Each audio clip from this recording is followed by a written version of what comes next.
Y llegamos al último criterio de clasificación de la electroterapia, el cual es de acuerdo con su polaridad. Puede clasificarse de acuerdo a la dirección del flujo de electrones en monofásica y bifásica.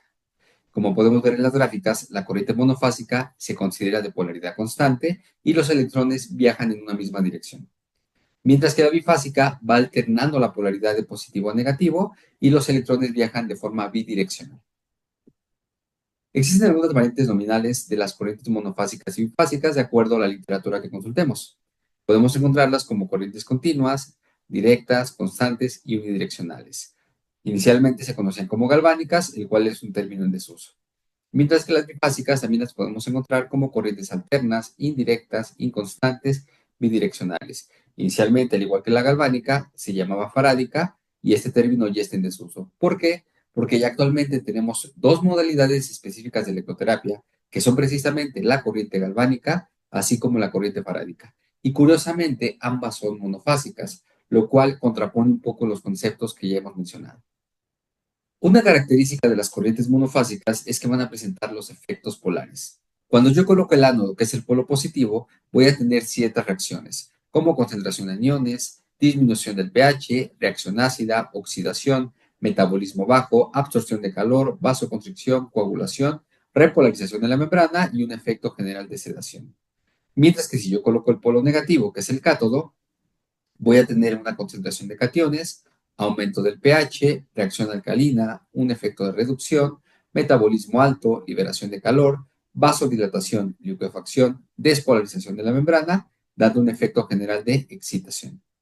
Básicamente, esta tabla que nos recomiendan memorizar, yo recomiendo más comprenderla, ya que si tengo claro cuál es el polo positivo o el polo negativo y qué efectos va a generar debajo de esos electrodos, voy a tener más claro qué cambios electroquímicos va a generar en el organismo.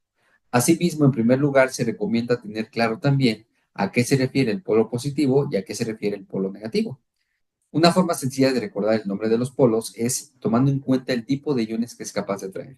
Por ejemplo, el polo positivo va a atraer a los iones negativos, que denominamos aniones.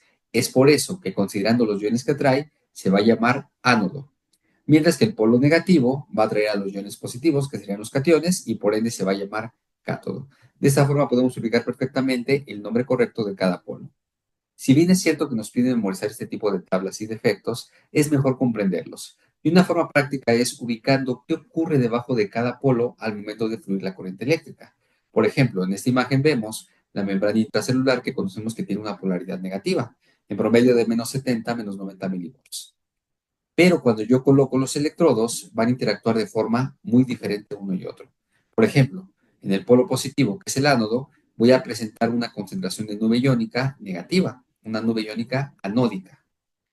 En este caso, si yo coloco el polo negativo, que es el cátodo, la concentración de iones va a ser positiva, una concentración de cationes, y aquí de forma muy sencilla yo podría deducir, perfecto, si la nube iónica es negativa, todo lo que ocurra debajo de ese electrodo va a disminuir. Mientras que si la nube iónica que se conforma es positiva, todos los cambios metabólicos van a aumentar.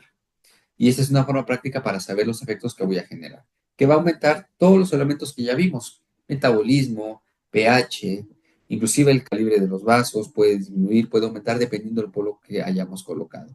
Por ejemplo, aquí vemos que si coloco el polo positivo y se concentran los iones negativos, todo disminuye, incluyendo el calibre de los vasos, generando una concentración de los elementos formes de la sangre, favoreciendo una coagulación. Sin embargo, en el caso contrario, donde yo coloco el polo negativo que genera una concentración de iones positiva, existe una vasodilatación y eso hace que la densidad de sangre disminuya y genera un efecto de licuefacción. En los próximos videos estaremos analizando cuál es la magnitud que puede generar esos efectos polares a través de algo que denominamos componente galvánico, así como su importancia para determinar otros valores como la intensidad máxima de corriente, la cual analizaremos más adelante.